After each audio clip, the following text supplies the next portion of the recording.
बार की बात है।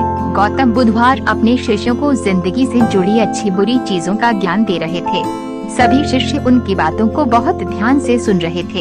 उन सभी में एक शिष्य ऐसा था जिसे प्रश्न पूछने की बहुत आदत थी।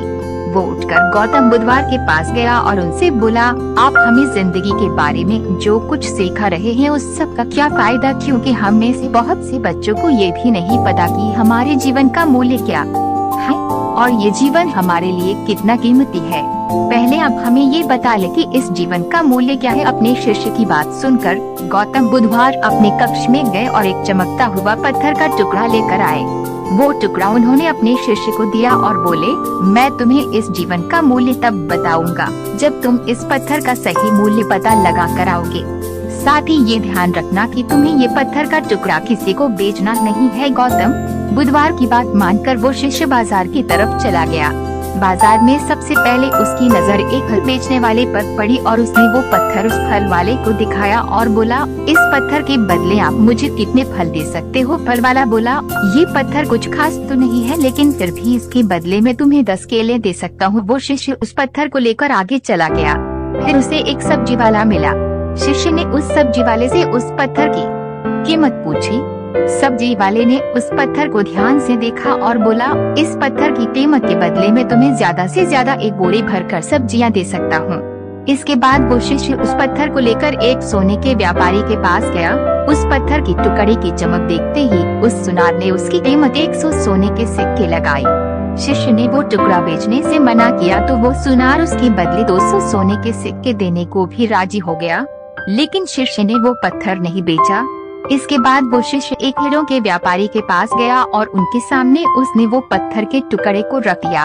उस पत्थर को देखते ही हीरों के व्यापारी ने एक साफ कपड़ा बिछाया, उस पत्थर को उसके ऊपर रखा, फिर उसकी परिक्रमा की और हाथ जोड़कर उस पत्थर को कपड़े में लपेटते हुए वो बोला, तुम जिसे मामूली पत्थर समझकर उसकी कीमत पूछ रहे हो, असल में ये एक बेशकीमती रूबी है। ऐसा रूबी हर किसी को नहीं मिलता। मैं अगर अपना सब कुछ बेच भी दूं तो भी इसकी कीमत नहीं चुका सकता। उस व्यापारी की बातें सुनकर वो शिष्य हैरान हो गया। वो दौड़ा दौड़ा सीधा बुधवार के पास आया और उन्हें उसने जो कुछ भी बाजार में हुआ वो सब बताया। उसकी अचरज भरी बातें सुनकर गौतम बुधवार बोले, तुम्हारे सवाल का जवाब इस रूबी की कीमत में ही छिपा है। हमारा जीवन भी एक रूबी है। रूबी की तरह ये भी बेशकीमती है, लेकिन हम इस बात को हमेशा नजरअंदाज करते हैं और अपने जीवन का मूल्य नहीं समझते। हम दूसरों को देखकर और उनके जैसा जीवन जीने की कोशिश में अपने जीवन की कीमत को कम कर देते हैं। हम ये सोचते हैं कि हमारी जिंदगी की कीमत वही है जो दूसरे हमें बताते हैं, लेकिन ये बात हमेशा ध्यान रखना कि सामने वाला अपनी हैसियत, बुद्धि और अपनी समझ के हिसाब से तुम्हारी कीमत लगाता है। सीख जो हमें गौतम बुधवार की प्रेरणादायक कहानी से मिलती है, जिंदगी सिर्फ एक बार मिलती है, इसलिए इसको बर्बाद ना करें। अपनी जिंदगी को उतना ही कीमती समझें जितना कीमती आप अपने बैंक में रखे रुपयों को समझते हैं। आज के समय में लोग अपनी जिंदगी से ज्यादा कीमती प्यार, पैसों और दिखावे से भरी चीजों को समझते हैं।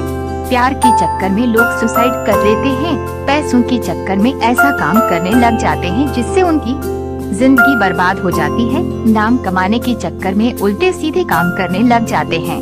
हमेशा याद रखें कि दिखावा करना जरूरी नहीं है। प्यार दोबारा मिल सकता है, पैसा फिर कमाया जा सकता है, लेकिन जिंदगी को फिर से पाया नहीं जा सकता।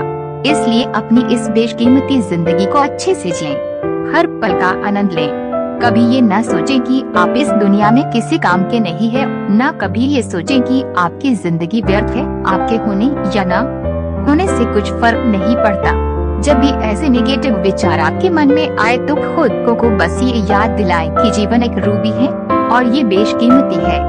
अगर आपको मेरा ये वीडियो पसंद आया हो तो उसे लाइक, सब्सक्राइब, कमेंट और शेयर जरूर कीजिए। धन्यवाद।